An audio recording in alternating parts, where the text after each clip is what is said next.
সুপ্রভাত বন্ধুরা, প্রতিদিনের মতো আজকেও তোমাদের সামনে একটি অতি আধুনিক জনপ্রিয় বাংলা গান নিয়ে এলাম। আমাদের সুর সম্রাজ্ঞী শ্রদ্ধেয়া লতা মঙ্গেশকরের গাওয়া এই গানটি।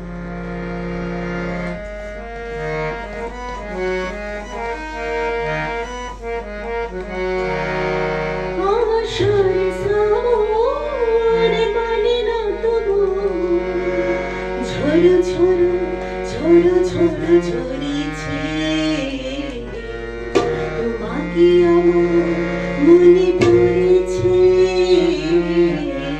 তোমাকে আমার মনে পড়েছে।